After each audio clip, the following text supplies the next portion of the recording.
c'est Karel et bienvenue sur ma chaîne Kodaleia.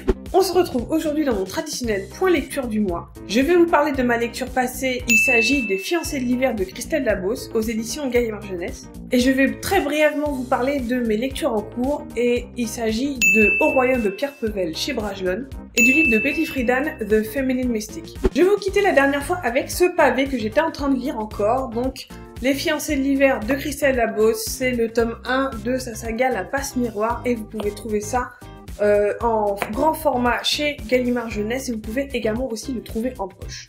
Je pense que ce livre a été largement présenté, disséqué, etc. sur Booktube. Je vous ferai pas l'affront de refaire encore sa biographie, on va dire.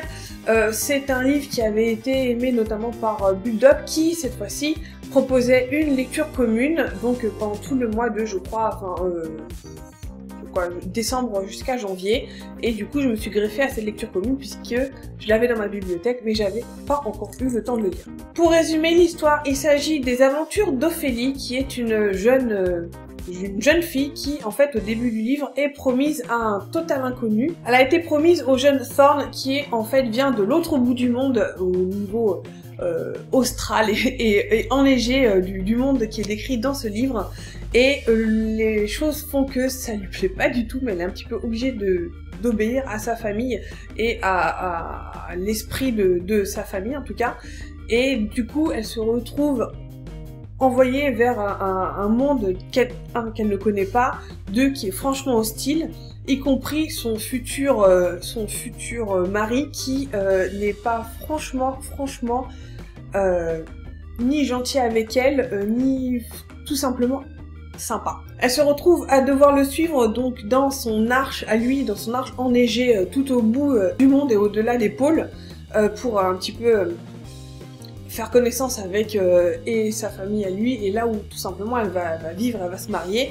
Et autant vous dire que les choses ne commencent pas sur de bonnes bases puisque les deux fiancés ne sont pas foncièrement enclins à cette nouvelle relation, d'autant que voilà, elle est un petit peu forcée de part et d'autre. Et Ophélie se retrouve dans un lieu extrêmement hostile pour elle, et c'est là que vont se dérouler toutes les aventures de ce livre. Ophélie va donc débarquer dans un monde totalement hostile pour elle, donc la cité à ciel qu'on voit sur cette magnifique petite illustration. Alors pour information, vous pouvez déjà trouver la chronique écrite en fait de cette lecture que vous pouvez trouver sur mon blog, comme d'habitude, vous connaissez les liens, ils sont là-dessous dans la barre d'infos. Pour faire rapide, alors j'ai bien aimé cette lecture, mais ça n'a pas été un coup de cœur fulgurant comme on me l'avait promis. En fait, il y a énormément de personnes qui l'ont lu et qui en ont eu un énorme coup de cœur. Personnellement, ça n'a pas été mon cas, même si sincèrement j'ai beaucoup aimé ma lecture, mais voilà, pour moi il a manqué quelque chose qui fait que ça aurait pu être vraiment un coup de cœur. L'univers est vraiment fantastique, il est hyper visuel, vous pouvez vraiment vous faire une image dans la tête de ce que ça peut être, et c'est foncièrement cinématographique, vraiment. Ça c'est un grand chapeau à Christelle Labos parce qu'elle a réussi à donner vie à un univers qui est extrêmement recherché, extrêmement visuel comme je vous disais, et extrêmement séduisant, très rafraîchissant, etc. C'est quelque chose que j'avais jamais vu en fait jusqu'à maintenant, même si le coup des arches et des terres volantes c'est quelque chose que je connais déjà bien avant du film d'Avatar, mais voilà, ça rajoute un côté vraiment un peu magique à la chose, et ça c'était vraiment le très gros point, très bon point en fait de ce livre. Au niveau des personnages, j'ai eu à la fois des bonnes surprises et des trucs qui m'ont un petit peu plus gênée. J'ai beaucoup aimé Ophélie, et en même temps, je pense qu'il m'a manqué quelque chose pour que vraiment je m'identifie à elle et que j'aille vraiment à 100% derrière elle. J'ai beaucoup aimé le fait que voilà, c'est une jeune fille qui est un petit peu au début passive, qui subit énormément de choses au début, qu'elle a pas vraiment son mot à dire, et puis elle subit les choses parce que c'est une jeune fille obéissante et qu'elle a pas le choix tout simplement.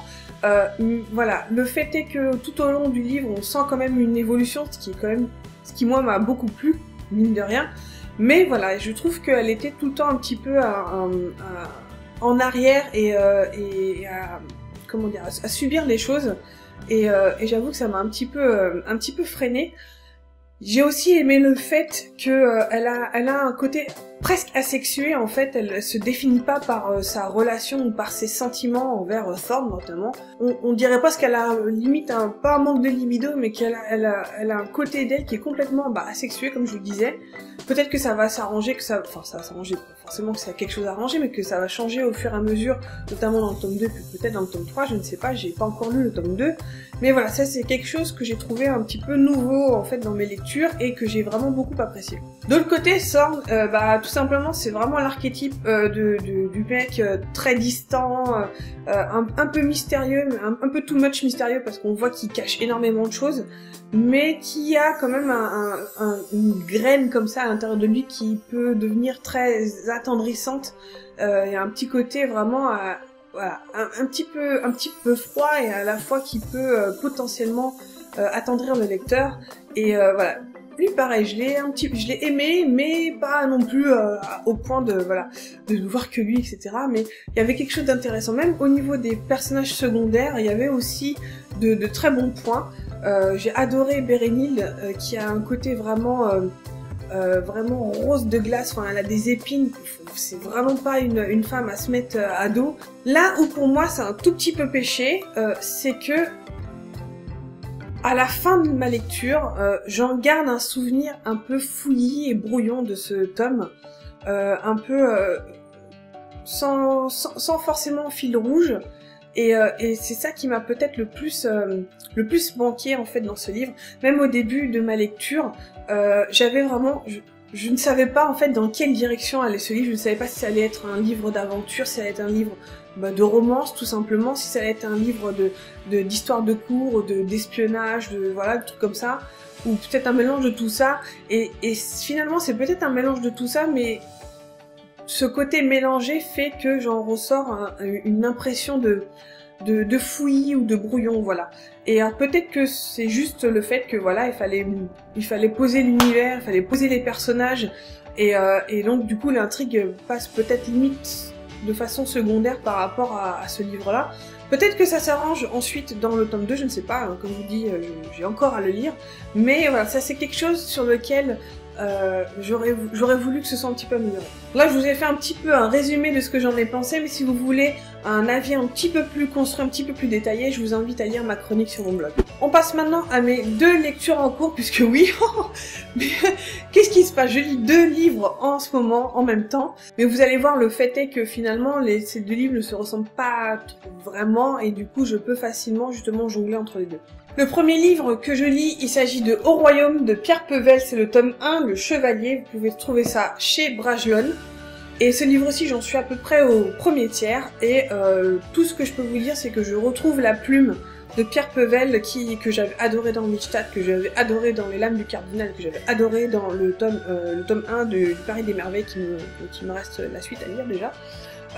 Mais voilà, c'est un roman, en fait, c'est pour l'instant une duologie, je crois qu'on dit ça, de fantasy, de pure fantasy par rapport à ce que nous avait habitué Pierre Pevel jusqu'à maintenant, qui faisait plus de la fantasy historique et donc qui se basait sur des époques déjà connues, donc historiques. Là, c'est vraiment un monde inventé, et c'est un petit peu là, en toute honnêteté en fait, où j'avais un peu plus peur, simplement parce que justement, vu qu'il nous avait habitués à maîtriser un univers historique, se lancer dans un univers à 100% inventé, ça peut être casse-gueule en fait. Et en fait non, j'ai retrouvé vraiment ce que j'ai aimé dans les autres livres, je l'ai trouvé ici dans un univers complètement inventé. Pour l'instant je peux pas vous en dire plus puisque comme je vous disais, j'en suis au premier tiers, donc je pense que j'en parlerai plus amplement dans mon point lecture du prochain mois quand je pense que je l'aurai terminé. Mais en tout cas, c'est une très très bonne lecture et je retrouve l'écriture de Pierre Pevel avec un grand plaisir. Je passe rapidement à ma 2e lecture en cours. Je vous mettrai ici la couverture puisque c'est un livre que je lis en numérique. Il s'agit de The Feminine Mystic de Betty Friedan et je vais pas en dire de trop puisque en fait je ferai une vidéo spéciale à propos de ce bouquin qui est un bouquin féministe. Mais je vais pas vous en dire trop pour l'instant, puisque non seulement je suis en pleine relecture de ce livre, puisque je l'avais lu il y a quelques années auparavant, et je vais faire une vidéo consacrée donc à The Feminine Mystique, dans une chaîne de vidéos autour du féminisme qui arrivera sur YouTube donc tout le long du mois de mars. Donc rendez-vous au mois de mars pour voir cette vidéo. Et voilà mes mousquetaires, c'est terminé pour cette update lecture, j'espère que ça vous aura plu. Alors je sais que j'ai pas été franchement d'un avis totalement dithyrambique par rapport aux fiancés de l'hiver, par rapport à ce qu'on voit sur tout le reste de Booktube, mais voilà, pour moi il m'en manquait un truc et c'était vraiment dommage puisque ça partait vraiment sur de très très bonnes bases. Voilà, sur ce je vous laisse, je vous souhaite d'excellentes lectures et je vous dis à la prochaine dans une nouvelle vidéo. Aisha Sanders, c'est un auteur noir américain et qui a écrit donc ces 4 livres, ça c'est une intégrale qui contient 4 livres, donc il parle d'Imaro. Imaro c'est un guerrier d'une tribu dans une Afrique.